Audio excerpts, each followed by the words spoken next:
साल 2022 में जब उत्तर प्रदेश में विधानसभा चुनाव चल रहे थे और प्रियंका गांधी को उत्तर प्रदेश का प्रभारी बनाया गया था और सीधे लिहाज से कांग्रेस ने यूपी का चेहरा भी बना दिया था। अब कहानी ये निकलकर सामने आई थी कि एक प्रेस कॉन्फ्रेंस हुई उत्तर प्रदेश में और मुझे याद है कि ये प्रेस कॉन्फ्रेंस चित्रकूट में हुई थी और इस पीसी के दौरान प्रियंका गांधी से एक पत्रकार ने सवाल पूछा और सवाल यह था कि क्या कांग्रेस की सरकार अगर उत्तर प्रदेश में आती है तो आप मुख्यमंत्री बनेंगी।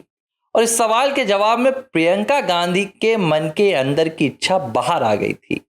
हालांकि उन्होंने खुलकर जवाब तो नहीं दिया था, लेकिन प्रियंका गांधी ने इनकार भी नहीं किया था और तब कांग्रेस पार्टी के भीतर एक छटपटाहट आ गई कि क्या प्रियंका गांधी एक सीएम फेस के तौर पर उत्तर प्रदेश में कैंपेनिंग कर रही हैं। और जब कुछ रिपोर्ट सामने आई, लोगों ने जब इसके अंदर की तलाश की तो पता चला कि प्रियंका गांधी ने मां सोनिया गांधी से जिद की थी कि मुझे उत्तर प्रदेश की कमान सौंपो, अब मैं अपनी अलग राजनीतिक सियासत की जो विरासत की सियासत है वो चलाना चाहती हूं। और प्रियंका की जिद के बाद सोनिया ने उन्हें उत्तर प्रदेश सौंप दिया था, क्योंकि राहुल गांधी उत्तर प्रदेश में फेल हो गए थे। पहले राहुल गांधी को अमेठी भेजा गया था कि आप जाएंगे और आप गांधी परिवार की जो विरासत की सियासत है उसको आगे बढ़ाएंगे, लेकिन राहुल गांधी फेल हो गए। इसके बाद फिर प्रियंका गांधी को उत्तर प्रदेश मिल गया, लेकिन प्रियंका भी फेल हो गई।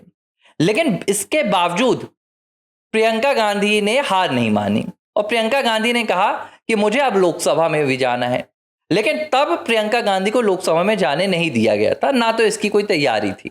2024 में जब वापस से प्रियंका गांधी इस बात के लिए अड़ गई कि मुझे लोकसभा चुनाव लड़ना है, तब सोनिया गांधी ने कहा कि भाई ऐसा करती हूं, मैं रायबरेली की सीट जो अपनी है वो तो मैं राहुल गांधी को दे देती हूं उत्तर प्रदेश में, आपको चुनाव लड़ना है तो आप राहुल गांधी की वायनाड की सीट ले लीजिए। प्रियंका को कुल मिला के ऑप्शन दिया गया, क्योंकि उनके पास बहुत ज्यादा ताकत नहीं थी और प्रियंका गांधी वायनाड की सीट पर जाती हैं और बाकायदा लोकसभा का चुनाव लड़कर जीतकर भी आती हैं।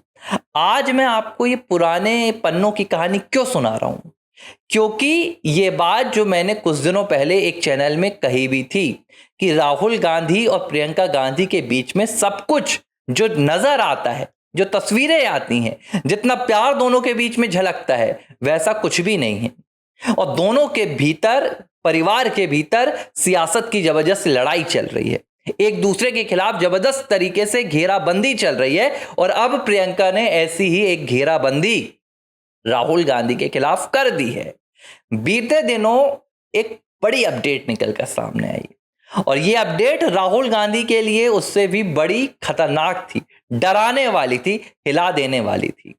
वो प्रियंका गांधी जो अब तक राहुल गांधी के पीछे पीछे चलती थी, वो प्रियंका गांधी जो अब तक राहुल गांधी के मंचों पर पीछे पीछे नजर आती थी, तस्वीरों में दूर नजर आती थी, अब वो प्रियंका गांधी कांग्रेस पार्टी पर कब्जा करने की तैयारी कर चुकी हैं। और ये तैयारी प्रियंका किसके दम पर कर रही हैं?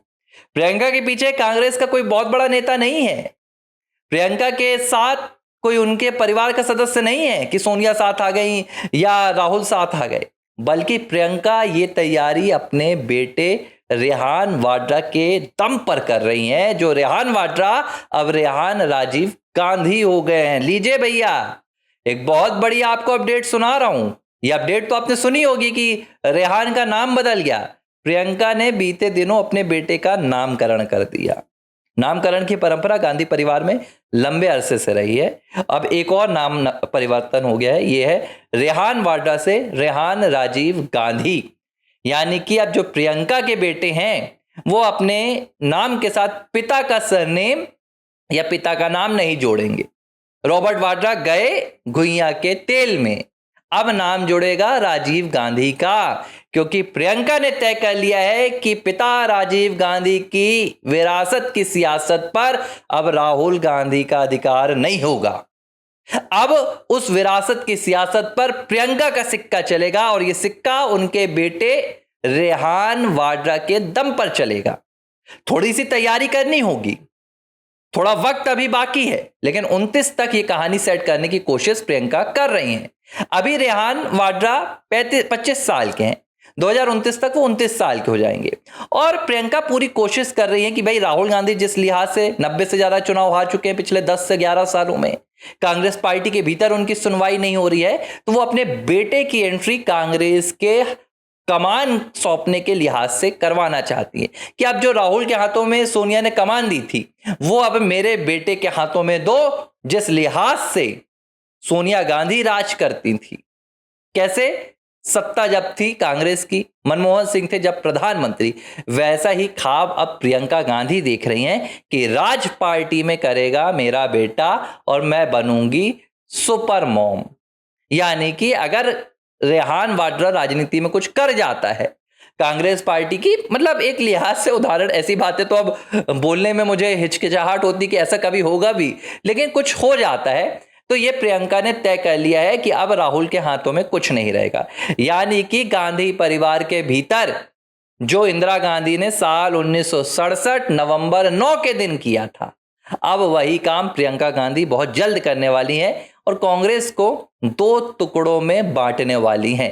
एक टुकड़ा रहेगा राहुल गांधी का और दूसरा टुकड़ा रहेगा प्रियंका का, जहां पर प्रियंका रहेंगी और उनका बेटा रेहान वाड्रा उर्फ रेहान राजीव गांधी। और इससे प्रियंका को दरअसल एक बहुत बड़ा फायदा है। फायदा कैसा है? गांधी परिवार के फिलहाल 3 सदस्य हैं अभी, सोनिया गांधी, राहुल गांधी, प्रियंका गांधी, और इन तीनों के ऊपर भ्रष्टाचार के दाग लगे हुए हैं। प्रियंका पर सीधा नहीं लगा है, लेकिन पति रॉबर्ट वाड्रा ने गुरुग्राम में जो गोल खिलाए हैं उसका दामन तो दाग में लगा ही हुआ है, दामन पर दाग लगा ही हुआ है। लेकिन रेहान वाड्रा के ऊपर ऐसा कोई दाग नहीं लगा है व्यक्तिगत उनके ऊपर। अगर रेहान वाड्रा की प्रियंका एंट्री कराती हैं तो जो उनके ऊपर आरोप लगाएगी भाजपा वो परिवारवाद की लगाएगी, बाप दादा वो गिनाएगी, वो जो गिनाते रहते हैं नेहरू से लेकर राजीव इंदिरा सबका काला कार्यकाल। लेकिन व्यक्तिगत रेहान के ऊपर बहुत बड़ा कुछ ऐसा एलिगेशन नहीं रहेगा। तो प्रियंका को कहीं ना कहीं यहां पर फायदा हो सकता है और ये फायदा प्रियंका को कांग्रेस पार्टी में मजबूत कर सकता है। तो सत्ता की लालच अब गांधी परिवार में एक दूसरे के खिलाफ सभी को लाकर खड़ी कर चुकी है। एक तरफ अब सोनिया और राहुल है, दूसरी तरफ अब प्रियंका और रेहान है।